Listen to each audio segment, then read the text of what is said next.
रंजना कभी ब्रश नहीं करती थी। उसे कितनी बार उसके माँ बाप ने डांटा, लेकिन उसका कोई असर उस पर होता ही नहीं था, जिस कारण से उसके दांत पीले पीले हो जाते हैं। शादी के बाद अरे बहू, वैसे तो तुझ में कोई कमी नहीं है, पर तेरे दांत इतने पीले कैसे हैं बेटा? कैसे मतलब? कोई सर्जरी थोड़ी ना कराइए। वो तो क्या नाम, मैं ब्रश नहीं करती थी तो पीले हो गए। अब क्या करूं? आप कहें तो लाल करवा लूं या फिर काले? यार ये क्या है, क्यों माँ से लड़ रही हो? लड़ रही हूँ? अरे मैं लड़ रही हूँ या ये बोल रही है कि दांत पीले हैं, पीले।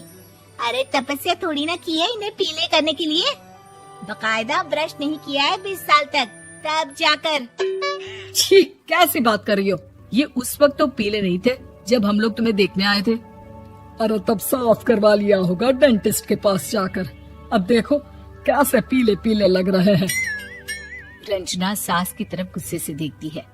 फिर शुरू हो गई पीले पीले पीले। अरे पीले तो तब भी थे जब मेरे हाथ का रसगुल्ला उड़ा उड़ा कर खा रही थी और बोल रही थी, लड़की नहीं गुणों का खजाना दे रहे भाई साहब आप। खैर, अब वो लोग करते भी तो क्या करते, पीले दांत वाली बहू पल्ले पड़ी थी तो झेलना तो था ही। एक दिन कीर्तन में रंजना गाना गा रही थी। अरे कमला बहन, माँ का द्वार है, यहाँ तो सब शुद्ध होकर आते हैं, फिर अपनी बहू को ब्रश भी नहीं करवाती तुम। दूर से पीले पीले दांत भक्ति में बाधा उत्पन्न कर रहे हैं। अरे कोई 2 साल की बच्ची थोड़ी ना लेकर आई हूँ मैं बहू बनाकर। अच्छी खासी लड़की है, अरे कैसे करवाऊं ब्रश?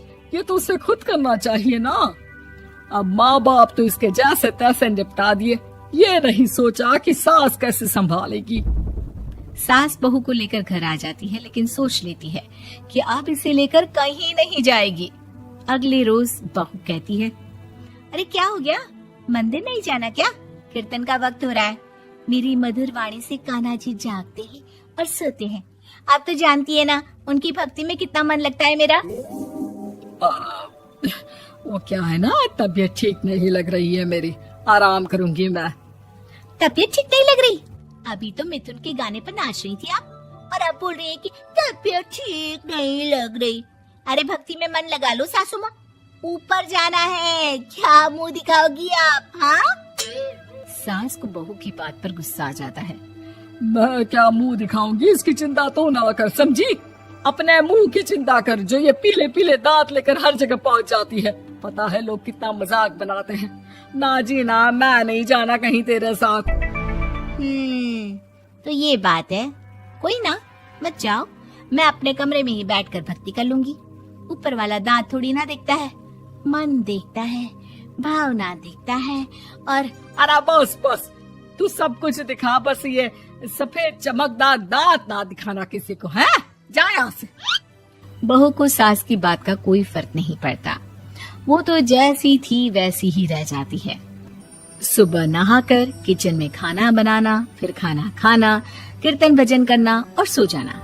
एक दिन, माँ जी मैं सहेली के घर जा रही हूँ, शाम को लेट आऊंगी। हाँ हाँ तो जाना, मैंने कौन सा तेरी आरती करनी है घर पर बैठकर।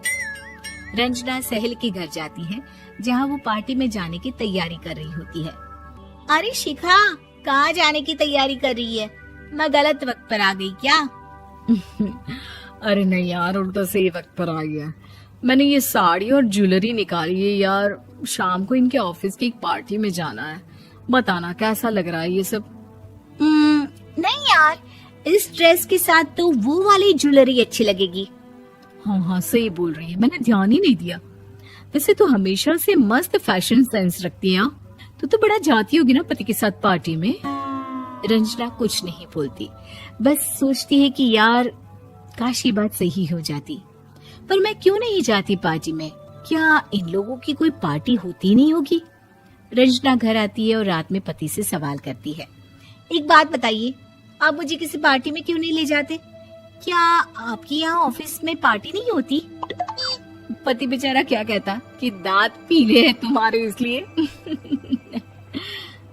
अरे कोई पार्टी होती नहीं हम लोगों के ऑफिस में, तो कहाँ से लेकर जाऊं? और मार्केट, मॉल, कहीं वीकेंड घूमना, कहीं तो। अरे यार, सारे हफ्ते में एक छुट्टी मिलती है, तो सोचता हूँ कि आराम ही कर लूं। क्यों? रंजना मन मार के रह जाती है। पहले कभी सास के साथ मंदिर जाया करती थी, लेकिन वो भी सास ने ले जाना बंद कर दिया। घर बैठी बैठी रंजना बोर हो जाती है। तभी उसे आइडिया आता है और वो मायके जाने का सोचती है। सासू माँ, 2 दिनों के लिए मम्मी के घर जा रही हूँ। अच्छा अच्छा ठीक है, आराम से जा। और हाँ, माँ से कुछ अच्छी आदत सीख कर आना कि कैसे शरीर के हर भाग की तरह दांतों की सफाई भी जरूरी होती है, समझी? शुरू हो गई ना आप? वो लोग आपकी तरह नहीं है कि छोटी छोटी बात का बतंगड़ बना दे। उन लोगों के लिए मैं मायने रखती हूँ, ना कि मेरे पीले पीले दांत।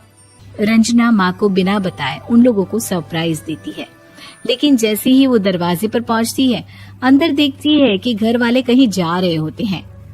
अब माँ, काश रंजना दीदी के दांतों वाली प्रॉब्लम नहीं होती, तो वो भी हम लोगों के साथ चलती ना बुआ जी की बेटी की शादी में।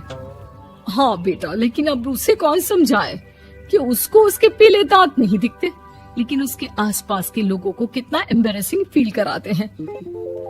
मुझे तो कितनी बार उसके स्कूल की टीचर ने शिकायत की कि उसके साथ कोई लड़की बैठना भी नहीं चाहती, और ना ही कॉलेज में कोई उससे बात करना चाहता था।